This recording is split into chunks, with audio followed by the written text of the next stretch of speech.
Hey everybody, Ray here. Today we're going to be trimming out a door.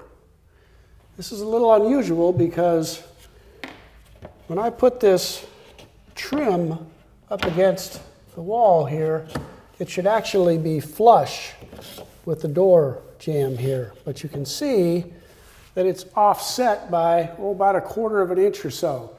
So, like most projects, you can't take them at face value. Sometimes you have to do some extra things to make sure that they look good. So that's what we're going to do today. We're going to trim out the board. We're going to fix this gap. If that's of interest to you, stick around. I'll show you how I do it. And don't forget, if you like the video, hit that like button and subscribe.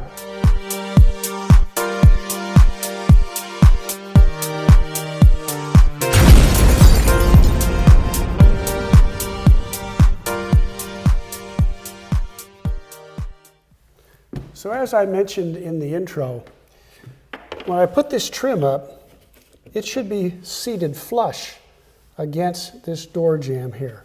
But you can see that it sits out about 1/4 of an inch.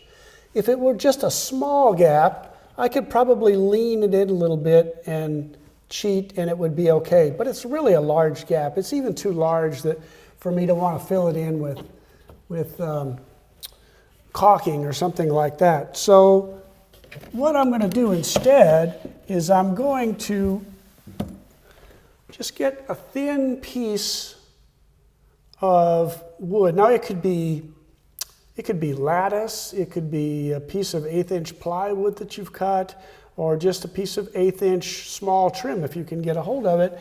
And then I'll just slide that in right there under the other trim. Now it looks like it fits exactly the way it's supposed to fit. So I'll cut a long piece that we can affix to this right here, and that will take care of that problem. Now, we've got the same issue up on top, but to a lesser degree, and then on the left side of the door, it's actually pretty flush. So I probably won't have to do that piece over there. All right, so we've put our little shim trim in here, as you can see.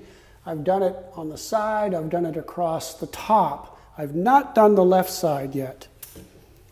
I'm going to see how that fits first. Now we want to get where we need to cut this trim at a 45 up here. So we make sure we're sitting on our base at the bottom, which it is. And then all I want my 45 to come up even with my door, and I want it about 1/4 of an inch above the door jamb there. So my cut will be right there, and that should fit perfectly with that top piece of shim that we put in there. So we've cut our first piece, and we're ready to put this side of the trim in. What I'm going to do is as I put it in, I will just make sure that that little strip in there, that little shim strip is lined up, and then I'll put a nail in it, then it'll make sure that it stays nice and straight.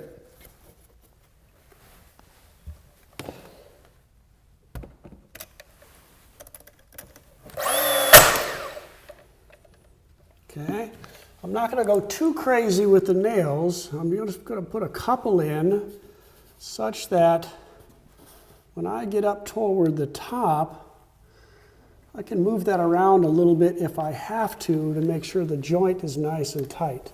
So we're just putting a couple little trim nails in there for now. That looks like it's going to work out really well. It's sealed in very nicely. So we wound up on the left side of the door. We had to shim that out just a little bit as well. So we did the same thing. We shimmed it out, measured, put the board up there with just a couple of brad nails, and now we'll be putting the top board on. So when I'm working on something like this, where I have to fit miters together, what I typically will try to do is to cut it maybe just a little bit long. I can always shorten it up if I have to, but as you can see, we are fitting pretty darn perfectly here. I don't think I'm going to have to mess with it much at all. Yeah, I think we're gonna call that good. That worked out. Well, our door is all trimmed out, and it looks a whole lot better than it did. My advice would be, if you run into something like I did, where you've got to shim something out to make sure that it looks good, just take your time, think about it, and do it right. It's worth the extra time and the extra effort. I hope you learned something on this video. If you did, please hit that like button and subscribe, and I'll see you on the next video. Thanks for watching.